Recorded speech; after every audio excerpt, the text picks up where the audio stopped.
Jesus said, "What does it profit a man to gain the whole world and to lose his own soul?" You know, it looks like a meteorite hit this thing behind me, right?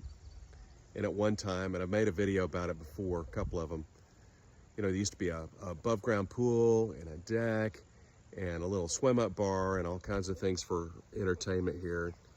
And, you know, we occupied this house about 4 months ago, and this thing had been unoccupied. The entertainment portion of this had been unoccupied for some time and not taken care of. And so the pool was, you know, we emptied that. It was just sludge down there.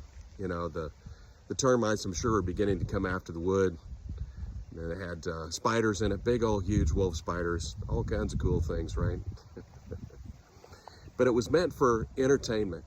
You know, mice got up underneath there as well. I want to get back to that. And so, you know, what happens when you build things for yourself, you know, and you don't take care of them? Maybe you're trying to fill a void in your life, and it's much like this void that I just showed you, just an empty chasm. And you fill it with what everybody else fills their life with. They fill it with entertainment. They fill it with activity, and they think, oh, just being with my family or friends or having a good time, that's gonna fill the void in my life. But when it all comes down to it, there's a void in everyone's life who does not know Jesus. And God said, if you lay down your life, you will not lose it. If you take up your cross and follow me, and it's not easy, you know, to build God's way. Easier to build the world's way. But when we build the world's way, along with that comes a lot of things that are going to block you from the things of God. So I want to encourage you today, build your life on the rock. Have God fill that void in your life with his things, beginning with your salvation, beginning with you need Jesus.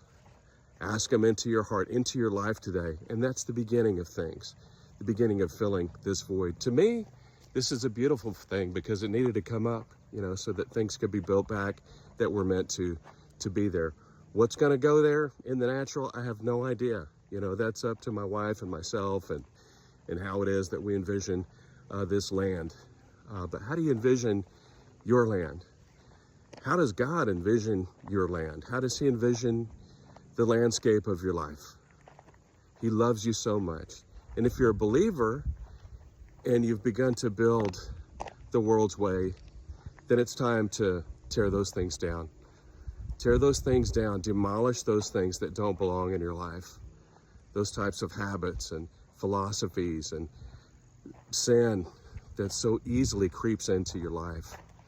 And get back to God. Let him fill that void. Let him fill it in with what's going to last.